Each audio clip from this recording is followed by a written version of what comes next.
guys! Hello everyone! So, magtitimpla tayo ngayon ng Panadol Extra Hot Remedy. Powder po siya. Yan. Ilalagay lang po ito sa cup ng tubig na mainit. So, maglalagay na tayo. Dito na ako kukuha ng mainit na tubig. Nakita nyo, nasakasok pa. Oh, yan. So, hindi natin ito pupunuin. Para isang inuman lang. Yung laman niya nito parang dilaw. Dilaw siya kapag natimpla.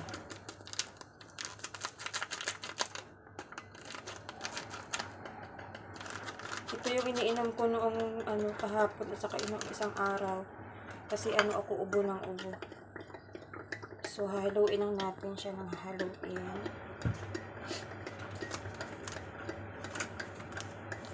Masarap siya inumin na maligam-gam kasi para siyang para siyang may menthol.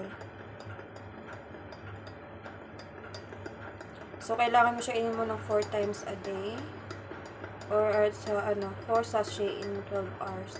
Syempre sa gabi hindi naman tayo nagiinom ng 4 hours gawa ng tutulog tayo. Yung amoy niya ay para siyang guyabano, parang lemon, guyabano ay yung lasa niya pala parang may lemon, may guyabano, hindi maintindihan. Pero lemon po ito. So kung makita nyo, ganyan po yung itsura niya. Magdilaw-dilaw siya. Syempre lemon din ay. Pero masarap siya. Ayan.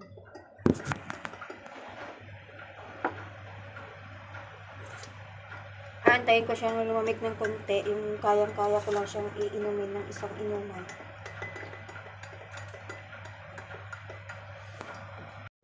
So, iinumin na natin tong lemon juice.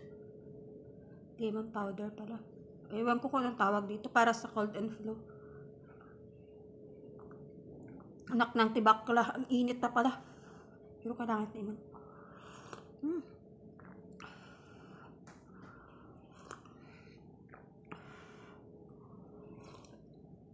Kailangan sa medyo mainit-init pang inumin.